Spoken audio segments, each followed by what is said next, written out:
नमस्कार दोस्तों, मैं हूं मुकेश कुमार सिंह और आप देख रहे हैं मेरा YouTube channel clear your concept.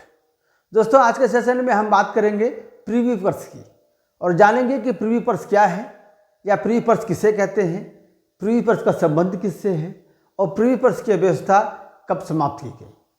दोस्तों, आज के इस वीडियो में हम ये सारी बातें जानेंगे।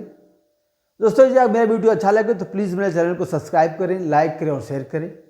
बेल आइकन को प्रेस करें, ऑल पे क्लिक करें ताकि जो भी मैं वीडियो बनाऊं आपके पास तुरंत पहुंचे। दोस्तों, आइए जानते हैं प्रीव्यू पर्स क्या है।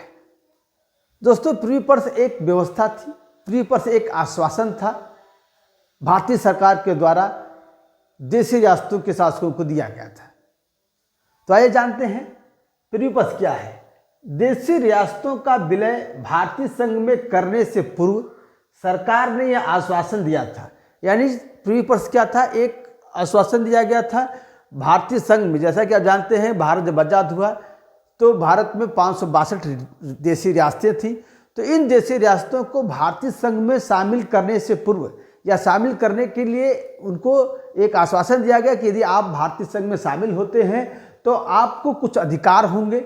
वो अधिकार क्या थे कि रियासतों के तत्कालीन शासक परिवार को निश्चित मात्रा में निजी संपदा रखने का अधिकार होगा, साथ ही सरकार की ओर से उन्हें कुछ भत्ते दिए जाएंगे। जो प्रीव्यू पर्स था उसकी जो दो मुख्य बातें थी वो ये थी कि उन शासकों को, देशी रियासतों के शासकों को निजी संपत्ति रखने का कोई अधिकार होगा और साथ ही भारतीय सरकार के द्वारा उन्हें भत्ते दिए जाएंगे।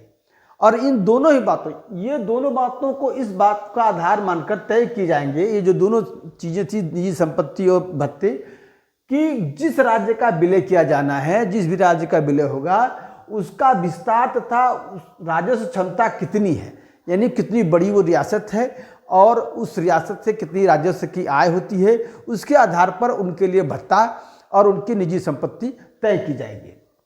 इसी व्यवस्था को प्रीव्यू पर्स कहा गया। ये जो व्यवस्था थी निजी संपत्ति एवं भत्ते की, इसी को प्रीव्यू पर्स कहा गया, जिसे आश्वासन के तौर पर भारतीय सरकार के द्वारा देशी रियासतों को दिया गया। अब पंडित नेहरू ने कई बार इस व्यवस्था को लेकर असंतोष जताया था। भारत के आज़ाद होने के बाद भारत में नया संविधान लागू हुआ। नया संविधान के द्वारा समानता का अधिकार भारतीय नागरिकों को दिया गया।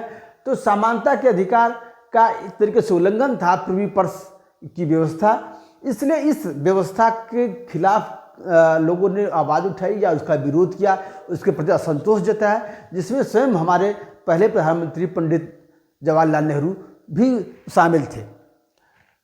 सन 1967 के बाद इंदिरा गांधी की राय थी कि सरकार को प्रीव्यू पर्स की व्यवस्था समाप्त करनी चाहिए, यानी नेहरू जी ने जो असंतोष जताया उसकी खुलकर अभिव्यक्ति इंदिरा गांधी के द्वारा हुई। उन्होंने खुल के कहा कि प्रीव्यू पर्स की व्यवस्था समाप्त करनी चाहिए। प्रीव्यू पर्स की व्यवस्था को समाप्त करने के लिए सरकार ने 1970 में संविधान संशोधन के प्रयास किए।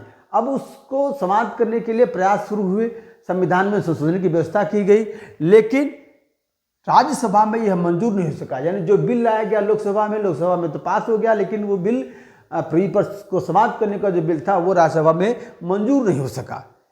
अब इंदिरा गांधी ने सन 1971 के चुनावों में इसे एक बड़ा मुद्दा बनाया, उन्हें जन समर्थन भी प्राप्त हुआ।